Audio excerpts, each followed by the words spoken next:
함께 기도하겠습니다. 주님 감사합니다. 금요일을 맞이하여서 또 한 주를 마무리해가는 우리 성도들의 이 하루를 축복합니다. 2024년도도 이제 얼마 남지 않고 또 새해를 준비해야 되는 연말이 시작됩니다. 우리 성도들의 삶이 세상의 약속으로 분주하고 또 바쁠 텐데 하나님 우리의 생각과 시간을 헛된 것들에 빼앗기지 아니하도록 분별할 수 있는 지혜를 주시고 무엇보다도 하나님 앞에서 기도하며 새해를 계획하고 준비할 줄 아는 지혜로운 성도들로 이 하루 살아가게 도와주시옵소서. 우리의 삶 속에 늘 길과 진리와 생명이 되시는 예수 그리스도의 이름으로 기도드립니다. 아멘. 우리 찬송가 449장 함께 찬양하시겠습니다.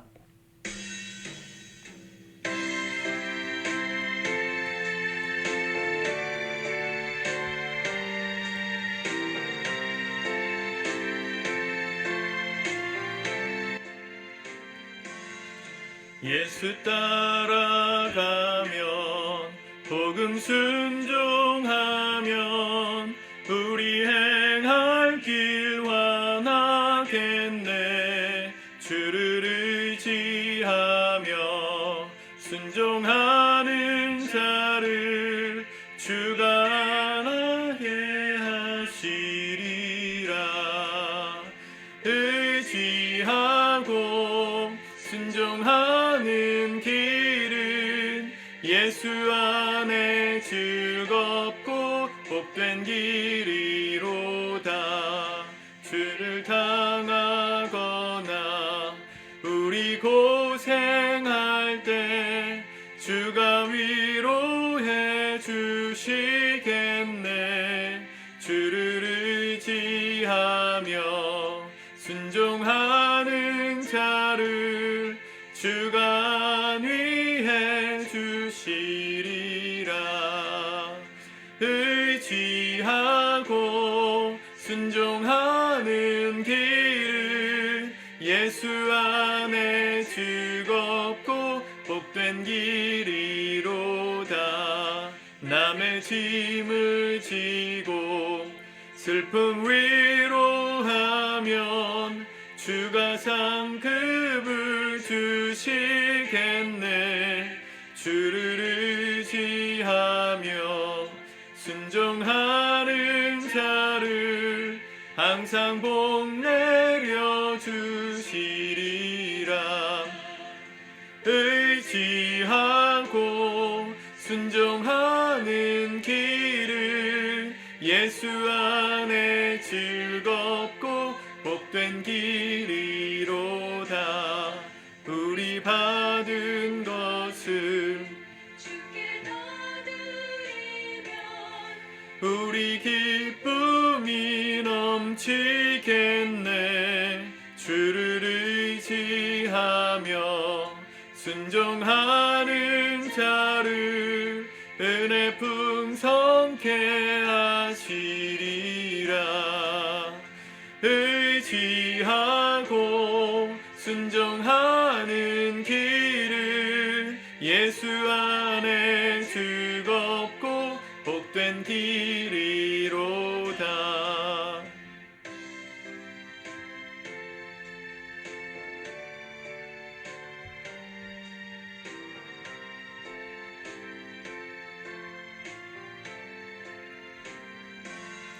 주를 힘입어서 말씀 잘 배우고 주를 모시고 살아가세.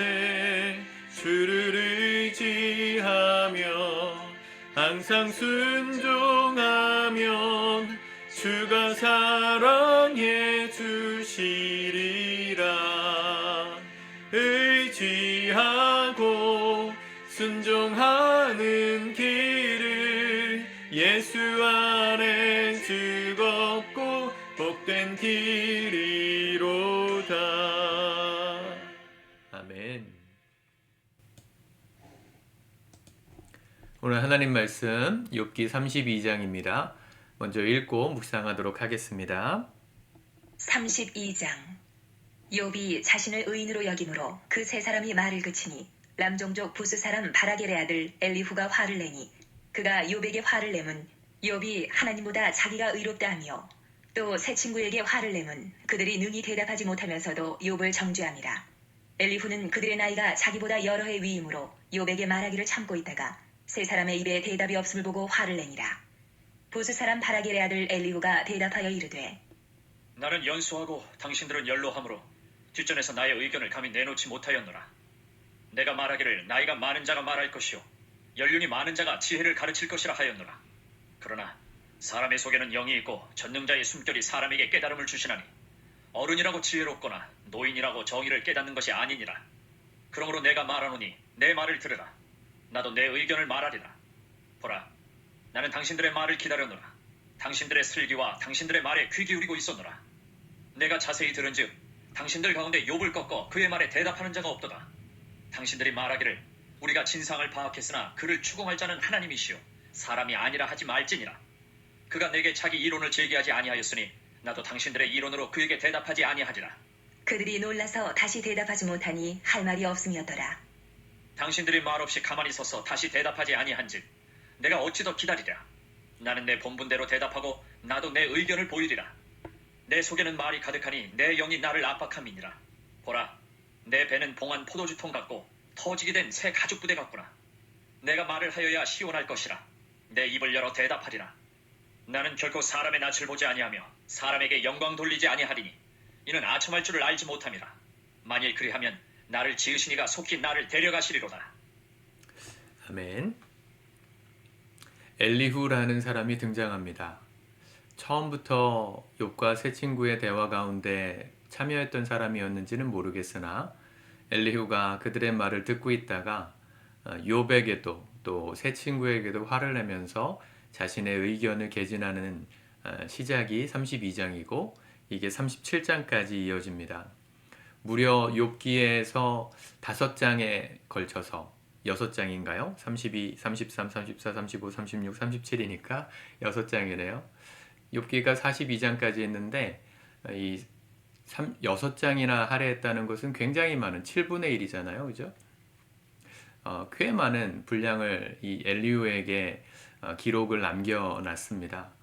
엘리후는 자기가 자기를 소개하듯이 6절에 보면 나는 연소하고 당신들은 연로함으로 아마 욥과 세 친구들보다는 어린 사람이었을 것으로 보이는데 그가 자기의 의견을 말하겠다고 선언하는 장면이 32장의 내용이죠. 어떻게 보면 되게 당돌하고 어떻게 보면 되바라진 것 같은 또 어른들의 말들에 있어서 항의하는 것 같은 젊은이의 패기를 보는 것 같다는 생각이 드는데요. 이 엘리후라는 사람에 대해서 신학자들마다 해석이 다릅니다. 이 나머지 세 친구와 더불어서 욥을 정죄했던 또 한 사람이라고 보는 부류도 있고 한편으로는 이 엘리후가 이 세 친구와 욥에 대해서 객관적으로 때로는 그들의 말을 인정도 해주고 또 그들의 말의 실수와 논리의 모순을 지적도 하는 그런 아주 탁월한 상담자처럼 말을 하고 있다 이렇게 말하는 신학자들도 있습니다. 저는 후자에 가깝다고 봅니다. 왜냐하면 나중에 하나님께서 나타나셔가지고 이 욥과 세 친구, 욥의 세 친구들을 향해서 책망하시거든요. 너희들이 틀렸다. 너희들이 옳지 못하다. 그런데 옳지 못하다라고 말했던 대상이 이 욥의 세 친구였고요. 엘리후는 거기 포함되지 않아요. 그러니까 엘리후가 했던 얘기가 상당히 하나님 보실 때는 이 균형 잡힌 바른 말에 가까웠다는 것을 알 수 있죠. 그럴 수 있었던 게 뭐냐면 엘리후가 되게 당돌한 젊은이 같지만 굉장히 겸손하고 또 예의가 있었던 사람이라는 걸 알 수 있습니다. 7절에 보면 내가 말하기를 나이가 많은 자가 말할 것이요 연륜이 많은 자가 지혜를 가르칠 것이라 하였노라. 어른들의 말을 존중할 줄 알았던 젊은이였어요. 아무리 내게 생각이 있어도 어른들의 말을 귀담아 들어야지. 그들에게 지혜가 있겠지 라고 존중할 줄 아는 겸손한 마음이 있었는데 왜 말을 시작했냐면 8절에 그러나 사람의 속에는 영이 있고 전능자의 숨결이 사람에게 깨달음을 주시나니 사람이 말할 때 말하는 주체가 누구냐면 내 안에 있는 영이라는 겁니다. 여러분 여러분들이 말하는 것 같지만 여러분들 안에 영이 어느 영에 이끌리느냐에 따라서 말이 나오는 거예요. 말과 행동이. 음란한 영에 사로잡혀 있는 사람은 음란한 생각과 말과 행동을 하게 돼 있고요. 도박의 영, 게임의 영, 이런 세상적인 쾌락의 영에 잡혀 있는 사람들은 그렇게 움직이게 돼 있어요. 주일날 아침에 눈을 뜨기 피곤하고 힘들고 몸이 지치고 그럴 때 내가 움직이고 행동하는 그 결정을 누가 하는 거냐면 내 안에는 영이 하는 겁니다. 하나님의 영이 날 사로잡고 계시면 피곤해도 예배하러 가는 거예요. 예배하러 갈 수 있어요. 그런데 내 안에 사로잡고 있는 영이 세상의 영이면, 쾌락의 영이면 교회 가봐야 재미없을 거라는 생각이 드니까 하루 접고 예배도 안 가고 그럴 수 있는 거죠. 이 전능자의 숨결이 사람에게 깨달음을 주신다. 사람의 속에는 영이 있는데 그 영을 주관하는 분이 전능자의 숨결, 하나님의 호흡. 성경에서는 이걸 성령이라고 그러죠. 하나님의 숨, 성령, 표뉴마라는 게 영이거든요. 호흡이란 뜻이에요. 바람이란 뜻이고. 그래서 오순절날 사도행전 2장에 보면 성령께서 교회에 강림하실 때 급하고 바람 같은 소리가 있었다 그랬어요. 이 영이 하나님의 영은 바람처럼 임하시거든요. 영은 바람의 호흡이에요. 하나님의 영이 우리를 이끄시면 사람이 깨달음을 얻어서 젊은 자라도 노인에게 얼마든지 지혜로운 말을 할 수 있다.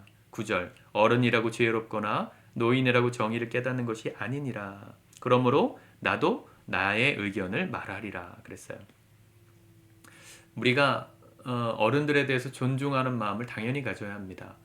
겸손한 자세로 대화하고 행동해야 합니다. 그러나 그들의 말이 틀렸을 수도 있어요. 어른들에게 주시는 생각과 깨달음이 틀렸을 수 있어요. 그럴 땐 어떻게 얘기해야 됩니까? 의견을 말해야죠. 근데 어떤 자세로 의견을 말하는 거냐면 성령께서 내게 주시는 감동으로 말하는 거예요. 그러려면 기도해야 되겠죠. 말씀으로 무장해야 되겠죠. 내 생각과 의로운 생각이 아니라 하나님의 영이 내 마음에 주시는 감동을 따라 겸손히 말할 때 어른들에게 말할 수 있는 거예요. 교회에서도 그렇습니다. 교회에서는 모두가 주님 안에 한 형제자매니까 누가 높고 낮음이 없지만 어쨌든 결정함에 있어서 많은 권한을 받고 있는 지도자들이 있죠. 목자들도 있고 목회자들도 있어요. 목회자들이 다 옳지는 않을 수 있습니다. 목자들의 결정이 옳지 않을 수도 있습니다. 그럴 때 젊은이로서 또 청년으로서 연소한 성도로서 그들에게 의견을 제시할 때가 필요합니다. 저는 여러분들의 의견을 많이 주셨으면 좋겠는데 어떤 자세로 해야 되냐면 성령이 주시는 감동으로 하는 거예요. 먼저는 어떻게 합니까? 그들을 존중해야 합니다. 11절에 보면 보라 나는 당신들의 말을 기다렸노라. 기다릴 줄 알아야 돼. 먼저 들어야 돼요. 어른들이 왜 이렇게 얘기하는가? 교회 지도자들이 왜 저렇게 결정했는가에 대해서 들으셔야 돼요. 듣고 말하는 거예요. 왜 싸움이 나냐면요. 듣지 않기 때문입니다. 부부싸움이 왜 끝나지 않을까요? 듣지 않으니까요. 상대방이 하는 말의 핵심은 어디 있어요? 그 일 때문에 내가 속상했다는 거죠. 근데 싸움이 끝나지 않는 경우는 그 사람의 논리가 틀렸다. 정죄의 의식만 있으니까 자꾸만 그걸 반박하고 그게 틀렸다고만 지적하니까 싸움이 안 끝나는 거예요. 먼저는 기다려야 됩니다. 당신들의 슬기와 당신들의 말에 귀를 기울이고 있었노라. 귀를 기울이고 들을 때 그들에게 할 수 있는 말, 성령의 말, 성령이 주시는 감동으로 의견을 말할 수 있는 겁니다. 여러분들에게 이런 지혜가 있길 바랍니다. 아무리 회사에서 내가 말단 사원이어도 회사에 나가는 방향성이 틀렸다. 이 젊은 패기로 그 틀린 걸 지적하고 싶을 때가 있거든요. 근데 그렇게 지적하면 어떻게 될까요? 싸움만 나고요. 힘이 없기 때문에 그냥 좌천되고 맙니다. 어떻게 해야 될까요? 기다리셔야 돼요.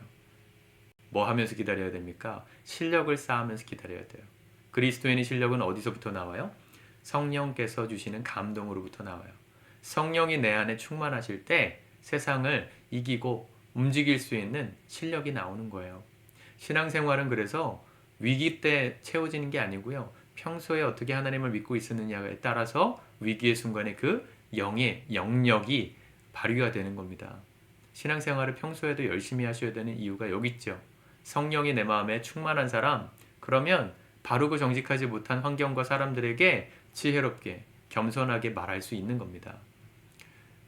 성령을 따라 날마다 거룩하고 구별되게 살아가는 삶이 있는 사람만이 틀린 것들에 대해서 바른 말을 할 수 있는 거예요.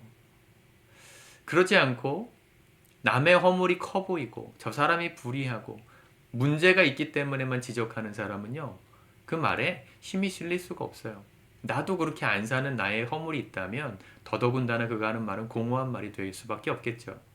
여러분들이 하는 얘기들이 교회를 살리는 말, 가정을 살리는 말, 회사를 살리는 말이 되려면 평소에도 성령이 지배하시는 삶을 사셔야 합니다.